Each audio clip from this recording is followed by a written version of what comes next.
जिज्ञासुओं मित्रों, बहुत बहुत अभिनंदन है, स्वागत है आप सभी का इस चैनल पर। जैसा कि आप सबको विदित है कि हम श्री रामचरितमानस पर चर्चा का कार्यक्रम कर रहे हैं और प्रत्येक दिवस की भांति आज भी हम श्री रामचरितमानस पर ज्ञान चर्चा का कार्यक्रम लेकर उपस्थित हुए हैं। और आज जो हमारी चर्चा का विषय है वह है मंगलाचरण और गुरु महिमा। गोस्वामी तुलसीदास जी श्री रामचरितमानस को लिखने के पहले मंगलाचरण लिखते हैं, जिसमें वह देवी सरस्वती, भगवान गणेश की वंदना करते हुए, भगवान शंकर की वंदना करते हुए आगे की चर्चा प्रारंभ करते हैं। और साथ में गुरु महिमा भी गोस्वामी तुलसीदास जी लिखते हैं। तो आइए हम सबसे पहले मंगलाचरण से प्रारंभ करते हैं। वर्णानामर्थ संघानाम रसानाम छंदसामपि मंगलानाम च कर्तारौ वंदे वाणी विनायकौ। अक्षरों, अर्थ समूहों, रसों, छंदों और मंगलों की करने वाली सरस्वती जी और गणेश जी की मैं वंदना करता हूँ। भवानी शंकरौ वंदे श्रद्धा विश्वास रूपिणौ याभ्यां विना न पश्यन्ति सिद्ध स्वान्तः स्थिमीश्वरम्। श्रद्धा और विश्वास के स्वरूप श्री पार्वती जी और श्री शंकर जी की मैं वंदना करता हूँ, जिनके बिना सिद्ध जन अपने अंतःकरण में स्थित ईश्वर को नहीं देख सकते। अर्थात गोस्वामी तुलसीदास जी यहाँ पर माता पार्वती को श्रद्धा रूप और भगवान शंकर को विश्वास रूप बतलाते हैं। बगैर श्रद्धा और विश्वास के हम अपने अंतःकरण में बैठे उस ईश्वर को नहीं देख सकते। श्रद्धा और विश्वास दोनों चाहिए, तभी हम अपने अंतःकरण में, अपने हृदय में बैठे उस ईश्वर का दर्शन कर सकते हैं। वंदे बोधमयं नित्यं गुरुं शंकर रूपिणं यमाश्रितो हि वक्रोऽपि चंद्रः सर्वत्र वंद्यते। ज्ञानमय नित्य शंकर रूपी गुरु की मैं वंदना करता हूँ, जिनके आश्रित होने से ही टेढ़ा चंद्रमा भी सर्वत्र वंदित होता है। सीताराम गुण ग्राम पुण्य अरण्य विहारिणा वंदे विशुद्ध विज्ञान कवीश्वर कपीश्वरौ। श्री सीताराम जी के गुण समूह रूपी पवित्र वन में विहार करने वाले विशुद्ध विज्ञान संपन्न कवीश्वर श्री वाल्मीकि जी और कपीश्वर श्री हनुमान जी की मैं वंदना करता हूँ। उद्भव स्थिति संहार कारणीं क्लेशहारिणीं सर्वश्रेयस्करीं सीतां नतो अहम राम वल्लभाम। उत्पत्ति स्थिति और पालन, उत्पत्ति स्थिति और संहार करने वाली, क्लेशों की हरने वाली तथा संपूर्ण कल्याणों की करने वाली श्री रामचंद्र जी की प्रियतमा श्री सीता जी को मैं नमस्कार करता हूँ। यन्माया वसवर्ति विश्वम् अखिलं ब्रह्मादि देवासुरा यत्सत्त्वादमृषैव भाति सकलं रज्जौ यथा हेरभ्रमः यत्पादप्लम् एकमेव हि भवाम्भोधेस्ति तीर्षवतां वन्दे अहं तं शेष कारण परम रामाख्यं मिशं हरिम्। जिनकी माया के वशीभूत संपूर्ण विश्व ब्रह्मादि देवता और असुर हैं, जिनकी सत्ता से रस्सी में सर्प के भ्रम की भांति यह सारा दृश्य जगत सत्य ही प्रतीत होता है, और जिनके केवल चरण ही भवसागर से तरने की इच्छा वालों के लिए एकमात्र नौका है, उन समस्त कारणों से पर, सब कारणों के कारण और सबसे श्रेष्ठ राम कहने वाले भगवान हरि की मैं वंदना करता हूँ। तो इस प्रकार गोस्वामी तुलसीदास जी ने वंदना किया है और साथ ही उसने गुरु महिमा भी बताया है, जो हम देखते हैं।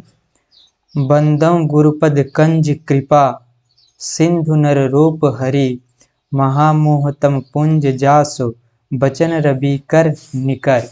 मैं उन गुरु महाराज के चरण कमल की वंदना करता हूँ, जो कृपा के समुद्र और नर रूप में श्री हरि ही हैं, और जिनके वचन महामोह रूपी घने अंधकार के नाश करने के लिए सूर्य किरणों के समूह हैं। बंदं गुरुपद पदुम परागा, सुरुचि सुबास सरस अनुरागा, अमिय मुरी मैं चूरन चारो, समन सकल भव रुज परिवारो। मैं गुरु महाराज के चरण कमलों की रज की वंदना करता हूँ, जो सुरुचि अर्थात सुंदर स्वाद, सुगंध तथा अनुराग रूपी रस से पूर्ण है, प्रेम रूपी रस से पूर्ण है, अनुराग रूपी रस से पूर्ण है। वह अमर मूल संजीवनी जड़ी का सुंदर चूर्ण है, जो संपूर्ण भव रोगों के परिवार को नाश करने वाला है, अर्थात संसार के समस्त रोगों का नाश करने वाला है, क्लेशों को हरने वाला है। सुकृति संभुतन विमल विभूति, मंजुल मंगल मोद प्रसूति, जनमन मंजु मुकुर मल हरणी, किए तिलक गुण गण बस करनी।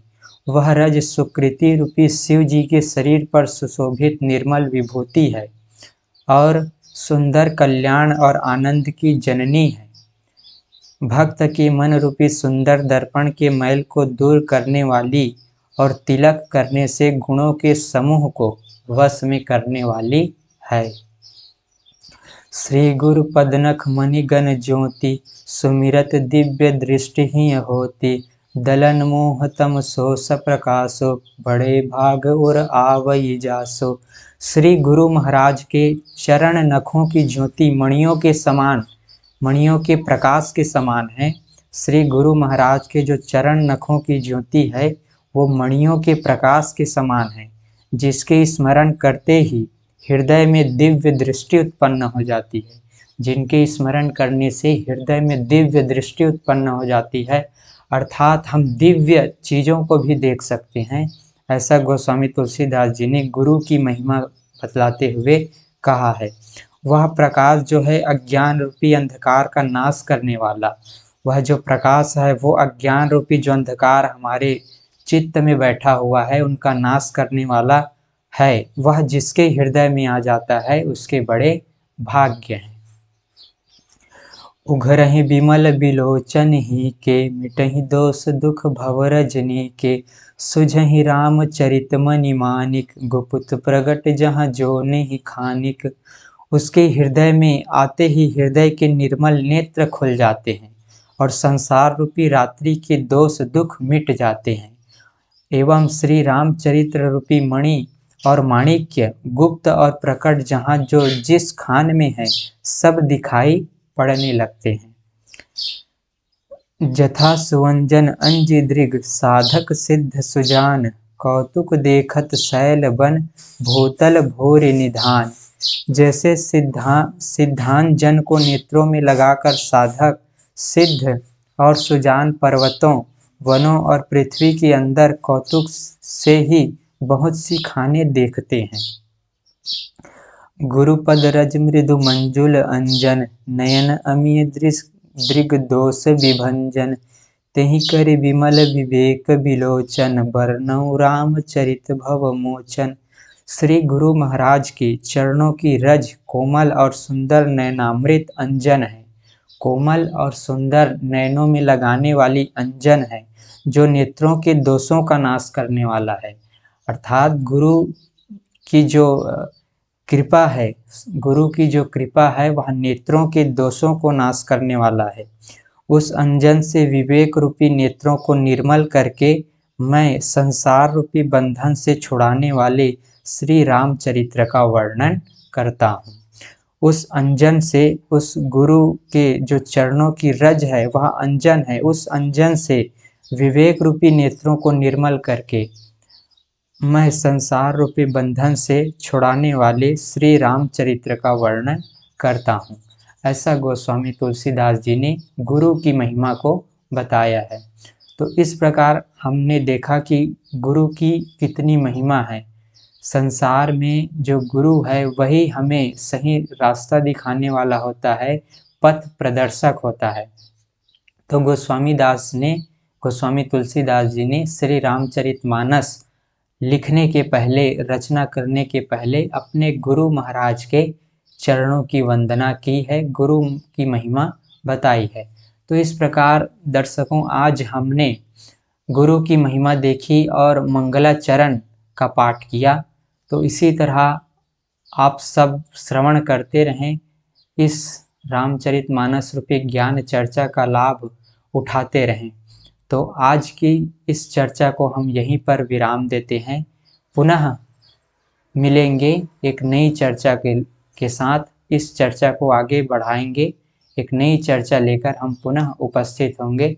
तो बहुत बहुत आभार आप सभी का। धन्यवाद। ओम तत्सत।